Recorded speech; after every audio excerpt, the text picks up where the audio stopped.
सुप्रभात।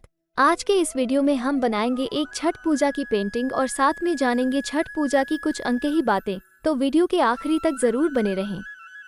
आइए जानते हैं कुछ महत्वपूर्ण बातें, जैसे कि कौन है छठी मैया। शास्त्रों के अनुसार छठी मैया को संतानों की रक्षा करने वाली देवी माना जाता है। संसार की रचना के वक्त प्रकृति को 6 भाग में बांटा गया था, जिसके छठवें अंश को सर्वश्रेष्ठ मातृ देवी के रूप में जाना गया और इसी छठे अंश को ही छठी मैया के रूप में पूजा गया। छठी मैया को ब्रह्मदेव की मानस पुत्री भी कहा जाता है। छठ पूजा भारतीय सांस्कृतिक विरासत का हिस्सा है, जो विशेष रूप से बिहार, झारखंड, उत्तर प्रदेश और नेपाल के क्षेत्रों में मनाई जाती है। ये पूजा सूर्य और छठी मैया, जो सूर्य की पत्नी कहलाती हैं, की पूजा का हिस्सा है और इसे विशेष धार्मिक उत्सव के रूप में माना जाता है। छठ पूजा का आयोजन नवंबर-दिसंबर के बीच किया जाता है, जब दिन छोटे होते हैं और सूर्य की किरणें शीतल होती हैं। इस पर्व के दौरान लोग चर्चा, साफ सफाई और निर्धारित आहार की मानक रूप से अनुष्ठान करते हैं।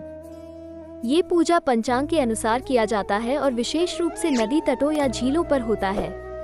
पूजा के दौरान व्रती व्रत का पालन करते हैं और 7वें दिन को सूर्यास्त के समय विशेष भोजन का समर्पण करते हैं। इस दौरान व्रती ने अगले 36 घंटे तक भोजन नहीं करने का नियम बनाए रखा होता है। पूजा की शुरुआत घर की सफाई के साथ होती है, जिसमें सभी वस्त्र धोकर साफ किए जाते हैं। इसके बाद लोग सूर्योदय के समय नदी या झील पर जाकर बैठते हैं और सूर्य की पूजा करते हैं। छठी मैया की मूर्ति के साथ गाने गाए जाते हैं और अर्घ्य देने के लिए उनके प्रति अनुष्ठान किया जाता है। छठ पूजा का महत्वपूर्ण हिस्सा है छठ के गीत, जिन्हें स्थानीय संगीत और नृत्य के साथ सुना जाता है। ये गीत पूजा के अवसर पर गाए जाते हैं और इसमें सूर्य और छठी मैया की महिमा का गाना किया जाता है। छठ पूजा का आयोजन समृद्धि, स्वास्थ्य और सौभाग्य के लिए होता है। इसमें सूर्य की पूजा के माध्यम से नए ऊर्जा के साथ नए आरंभों की आशा होती है। यह एक सामाजिक और पारंपरिक उत्सव है जो समृद्धि और एकता की भावना को बढ़ावा देता है। इस पूजा में जुड़ी रस्में और परंपराएं इसे भारतीय सांस्कृतिक समृद्धि का एक अभिन्न हिस्सा बनाती हैं। छठ पूजा का आयोजन एक सामूहिक प्रयास होता है, जिसमें परिवार और समुदाय के सभी सदस्य भाग लेते हैं।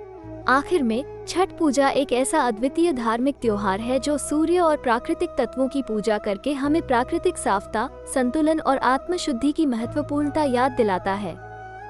यह एक अद्वितीय रूप से भारतीय सांस्कृतिक समृद्धि का हिस्सा है और समृद्धि, स्वास्थ्य और सौभाग्य की कामना करता है।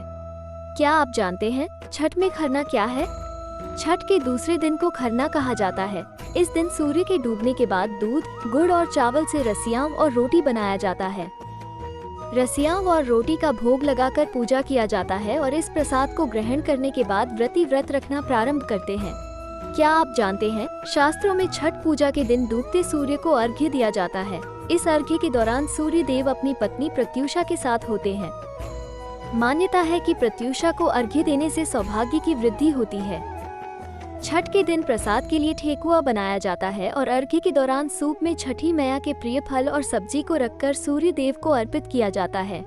अगर आपको ये स्टोरी और पेंटिंग अच्छी लगी हो तो इसे फेसबुक पर शेयर और लाइक जरूर करें। इसी तरह के और भी पेंटिंग के साथ साथ कहानियों के लिए जुड़े रहें।